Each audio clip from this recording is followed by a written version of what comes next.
Salut à tous. Donc aujourd'hui on va voir ensemble comment dans After Effects on peut appliquer des maps de déplacement. Donc pour ceux qui savent pas c'est quoi, je vous conseille de regarder mes précédents tutos. Par exemple celui-ci, créer vos déplacements map dans Cinema 4D et Photoshop. Parce que vous aurez besoin de déplacements map, hein. Si vous voulez en appliquer sur un objet, il faut savoir les faire ou en avoir. Donc si vous galérez pour en faire ou quoi, je vous propose de télécharger, là il y a 50 maps de déplacement, donc je vais vous les montrer vite fait. Donc il y en a 30 en 4K, donc c'est une assez grosse résolution, elles sont en bonne qualité. Avec il y a des ID maps, donc pour les colorer assez facilement dans Substance Painter par exemple, et des opacity maps, donc pour faire de la transparence dessus. Et sinon il y en a 30 autres que je vous ai rajouté comme ça, donc ça fait non, il y en a 20 ici, donc 30 avant et 20 ici, ça fait 50 en tout. Et là elles sont en 8K par contre, mais il n'y a pas les ID maps. Voilà. Donc soit vous prenez les maps là, ou soit vous les créez vous. Donc comme je vous ai dit, j'ai fait des tutos. Donc si vous venez sur la chaîne Particle and Motion sur YouTube, vous cliquez sur vidéo et vous regardez mes précédents tutos. Par exemple le vaisseau spatial, ça parle de displacement map. Là, ici carrément pour apprendre à les faire. Le cyborg aussi, c'est tout fait avec des displacements map. Le cylindre là en trois parties, on fait ça avec les displacements map aussi. Et cette scène là de science-fiction, elle a fait aussi avec les maps de déplacement. Donc je vous invite à rejoindre la chaîne Particle Motion, vous pouvez vous abonner, comme ça vous serez alerté pour les prochains tutos. Voilà. Donc on va retourner dans After Effects, parce que du coup ici je vous ai montré pour les faire dans Cinema 4D, dans ZBrush, tout ça. Mais du coup il me reste à vous montrer pour les faire dans After Effects. Donc on sait jamais si ça vous intéresse. Donc on va utiliser le plugin Mir de Trapcode. Donc souvent il est utilisé, ça fait des déplacements mais avec du bruit en fait. Donc c'est pas mal, ça fait des bruits procéduraux, mais ça fait pas. Si des fois vous voulez faire dans ce style-là, voilà, vous pouvez faire un peu tout ce que vous voulez. On va voir après, on fera un mur de briques à la fin. Donc je vais supprimer cette composition. Je vais supprimer le solide. Je vais tout supprimer, on va repartir à zéro. Donc je double-clique ici, j'importe deux maps de déplacement. Donc là je prends dans le pack de déplacement, juste pour vous donner une idée, pour si vous voulez prendre le pack. Voilà, donc les 50 maps, je les ai représentées ici. Si par exemple, voilà, je prends la 12, si vous appliquez la map sur un cylindre, ça donnera ça, ou sur un cube par exemple, ça peut donner ça. Voilà, donc c'est la même map, mais vous voyez, c'est pas tout à fait les mêmes, ça rend pas pareil que ce soit sur une surface ronde, enfin un cylindre ou ici cubique. Voilà, donc il y en a 50, donc vous pouvez le faire défiler comme ça, vous voyez un petit peu le genre de détail à chaque fois, elles sont toutes différentes.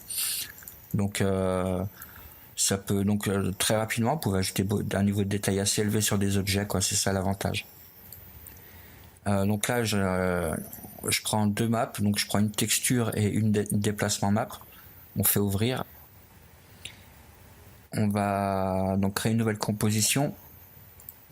Donc je fais 1280 par 720, ok. On va faire glisser nos deux textures dedans. Je vais juste les redimensionner pour qu'elles tiennent dans la composition. Donc j'appuie sur S et je remets à l'échelle comme ça. Vu que les deux elles sont sélectionnées, ça remet l'échelle les deux en même temps. On peut les masquer, on n'en a plus vraiment besoin. On va faire, comme on va faire de la 3D, on va faire une caméra, clic droit, créer une caméra. Je laisse les paramètres par défaut et on va créer une lampe, une lumière. Je vais la faire blanche. Ok. Je vais laisser ici, je vais mettre aucun. Voilà, comme ça. On va faire clic droit, créer un solide, donc ça va être un plan. On va l'appeler Mir. Clic droit, effet, trapcode et on choisit le plugin Mir. Voilà. Donc par défaut, en fait il y a un bruit qui est appliqué d'origine sur notre solide. Vous vous rappelez, c'était un plan. Du coup, ça l'a tout tordu comme ça et c'est de la vraie 3D, quoi. Si on bouge la caméra, vous voyez, il y a des hauteurs, de la profondeur, tout ça. Donc voilà, par défaut Mir c'est ça. Puis il est souvent présenté juste comme ça. Donc c'est pour ça moi je vous fais ce tuto avec les déplacements map.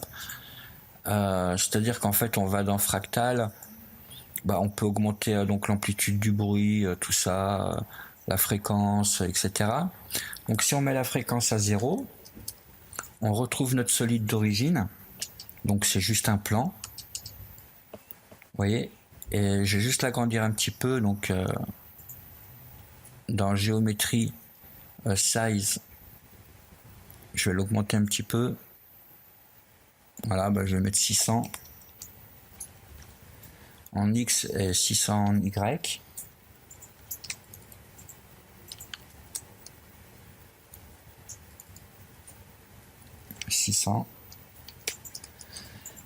Et donc on va appliquer notre texture dessus. Donc j'ai remis la fréquence à 0. Du coup c'est ce qui fait qu'il n'y a pas le bruit qui est appliqué. Sinon ça ajoute le bruit qui est d'origine. Donc là il n'y a plus de bruit, il n'y a plus rien. Tout est lisse.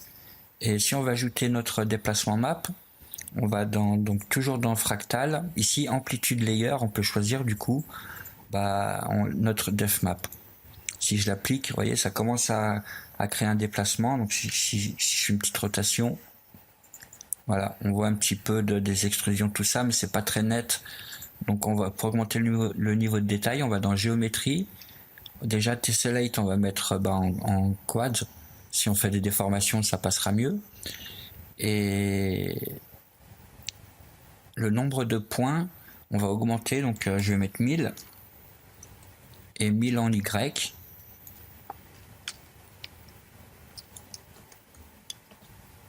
Et voilà, et là on a vraiment la map qui s'applique correctement sur l'objet. Par contre, vu qu'on a augmenté le niveau de détail, ça lag, hein, ça rame, c'est normal.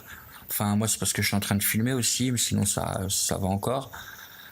On peut aller on va changer un petit peu les lumières, tout ça. On va aller dans densité, enfin dans shader. On va pas mettre densité, on va mettre fong pour que la lumière qu'on a ajoutée, vous voyez, du coup, elle crée de la spécularité donc sur l'objet. Ça, c'est un peu mieux. À la place de mode de fusion, on va pas mettre add, on va mettre normal. Voilà, du coup, ça fait ressortir un peu plus les crevasses, on va dire, les creux. On voit un peu mieux la 3D. Je vais zoomer un petit peu. Voilà, pour mieux qu'on voit. Voilà, vous voyez, on voit bien les extrusions, tout ça. Si vous voulez extruder beaucoup plus, on va dans fractal et amplitude. On peut donc continuer à augmenter. Donc je vais mettre beaucoup exprès. Hein.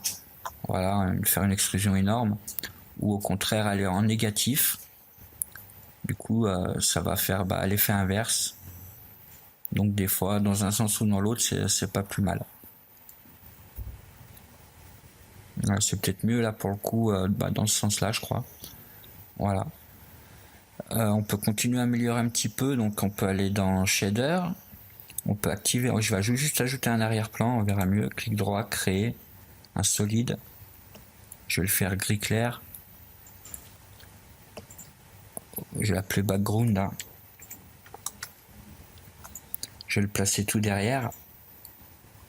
Voilà. Et on va retourner dans Mir. Et on va choisir, du coup, on va activer l'occlusion ambiante. Dans shader. Occlusion ambiante, vous voyez, c'est sur off. Si on met on, ça va activer comme des ombres. Et du coup, on peut régler comme ça l'intensité et le rayon. Donc plus on va mettre fort, évidemment, plus ça va être noir, plus ça va être, les ombres elles vont être accentuées. Et donc je vais remettre à 30, c'était pas mal. Et pareil pour le rayon, plus vous mettrez un petit rayon, plus les ombres elles sont fines et nettes. Et plus vous mettrez large, plus elles vont se répandre, on va dire, donc plus c'est lisse, quoi. Donc faut jouer sur ces deux valeurs là pour trouver, pour avoir le résultat qui vous convient le mieux. Comme on a mis beaucoup de vertices, enfin de points, tout ça de définition, on peut ici dans bend par exemple, augmenter un petit peu et tordre donc l'objet. Et du coup avoir un peu un cylindre comme je vous ai montré ici, ce genre de truc, voilà. C'est comme ça qu'il faut faire. Je vais bouger un peu la caméra. Voilà, donc là on voit bien les tuyaux, tout ça, et c'est de la vraie 3D. On peut aussi Donc voilà, donc c'est à peu près tout. Si cette map là ne vous convient pas, bah vous pouvez toujours changer. Donc vous en prenez une autre. Par exemple, je vais en prendre une au hasard, 23. Alors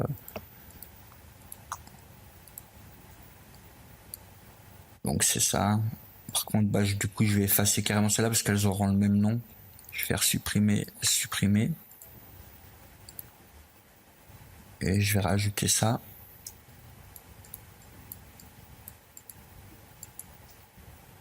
Je vais les refaire glisser dans la composition. Je vais les mettre dessus pour qu'on les voit. Et je vais diminuer leur taille. Donc vous voyez, les maps du pack, elles sont quand même plutôt bonne qualité. On voit bien les tuyaux, tous les détails. C'est ce qui fait la qualité. Bah, donc plus vous aurez des textures de bonne qualité, et mieux c'est. Je vais faire squal, mise à l'échelle, je descends.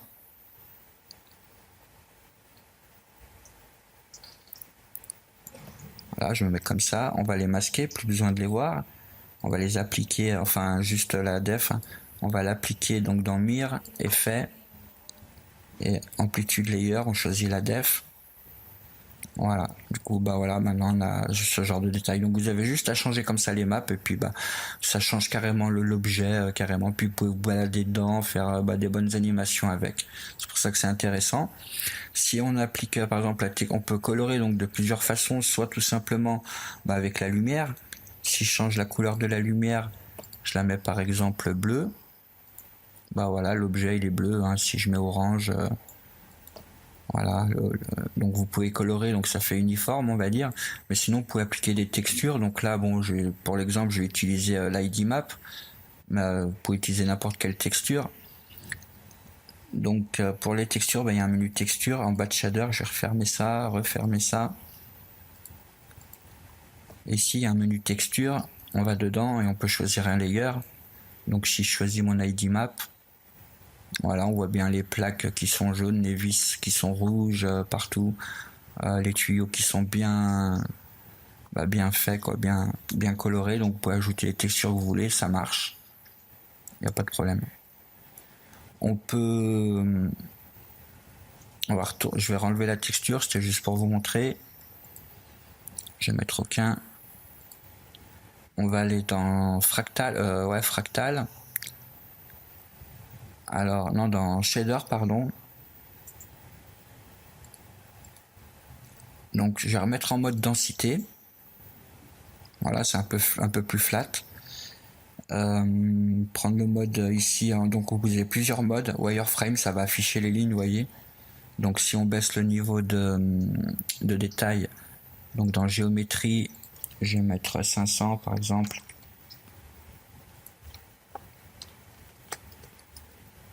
Voilà, on voit un peu mieux. Donc, si je zoome,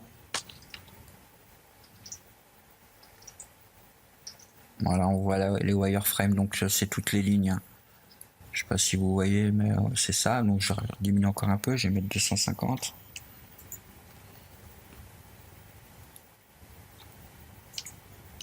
Donc vous pouvez vous en servir pour faire des arrière-plans dans les animations, des animations motion design assez rapidement. Vous pouvez vous promener comme ça là-dedans et ça fait des bonnes animations, quoi. Donc ça c'est le mode wireframe. On peut aussi se mettre en mode point. Donc là, à la place de draw wireframe, on va faire point. Du coup, ça va être comme si c'était des particules. Donc là, on voit pas très bien. Je vais changer la couleur de la lumière. On va faire vert, par exemple.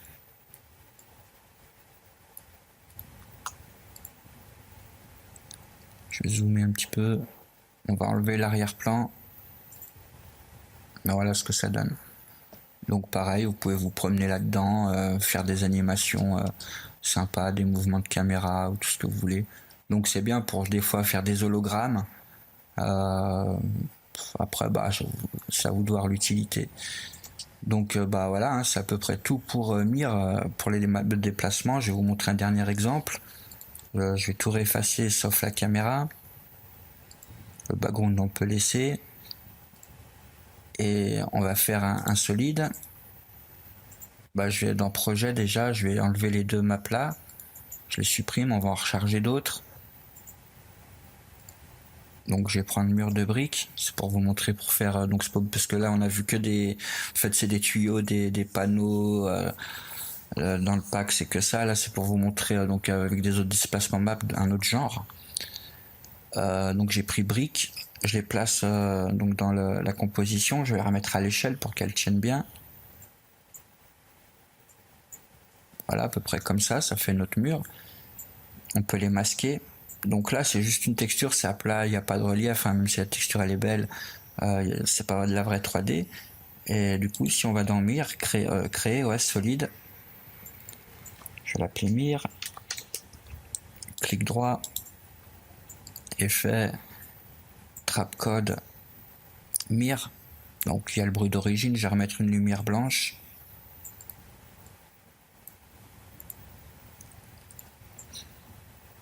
Donc on va dans Mir, fractal, on va pas mettre de bruit, donc fréquence on met à 0. Et texture, on va choisir notre texture de brique, la displacement map. Voilà, donc on manque de détails. On va dans géométrie. On va mettre 1000 et 1000.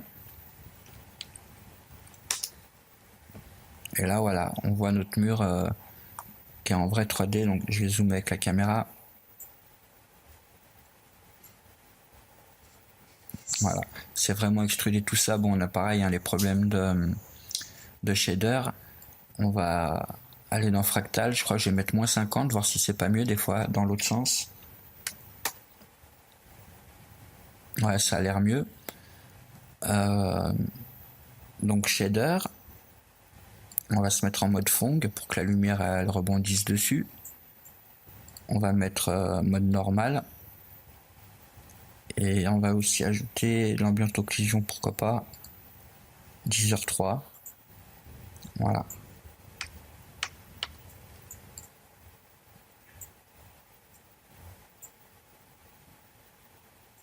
Donc ça rame un petit peu.